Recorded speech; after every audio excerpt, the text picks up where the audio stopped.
মনে রেখো আস্তে সত্যযুগ থেকে শুরু করো। যারা নারায়ণকে দেখেছো, নারায়ণের পায়ের কাছে লক্ষ্মী বসে আছে, নারায়ণের চরণ সেবা করছে। নারায়ণ গায়ে কত ভালো ভালো সোনার গহনা পরে বসে আছে। ত্রেতা যুগে রাম তখন অযোধ্যায় ফিরে এসেছে 14 বছর বনবাস শেষ করে, গায়ে ভালো ভালো সোনার গহনা পরে অযোধ্যার সিংহাসনে বসেছে। দাপরের ভগবান কৃষ্ণ, তার কথা তো না বলবে ভালো হয়, কেন তার যা সোনার গহনা এত গয়না কারণ নেই। কিন্তু কলিযুগের ভগবান গৌরাঙ্গ মহাপ্রভু কোনদিন দেখেছ সে সোনা পরে দাঁড়িয়েছে? দাঁড়ায়নি। কেন জানো? সে জানতো মানুষ তো গরিব।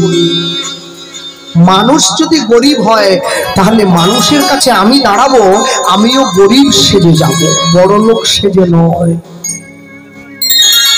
মানুষের কাছে দিনহীন কাঙালের বেশে গিয়ে দাঁড়ালো, হাতে ধরেছে, পায়ে পড়েছে, জীবকে হৃদয়ের মাঝে জড়িয়ে ধরে তবে হরি নাম দিয়েছে। না হলে তো মানুষ নিত না। কেন?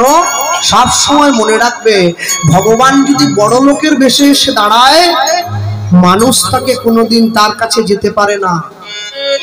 ভগবান যদি দিনহীন কাঙালের বেশে এসে দাঁড়ায়, তাহলে মানুষ তার কাছে যেতে পারে।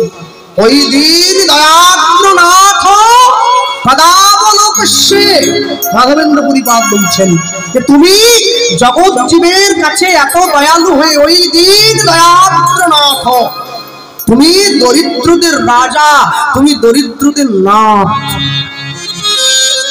সব সময়ের জন্য মনে রাখবেন, সব সময় আনন্দ করতে যাওয়ার জন্য কীর্তন শুনতে যাবেন না। মাঝে মাঝে কীর্তন শুনতে বসবেন দুফোঁটা কাঁদার জন্য।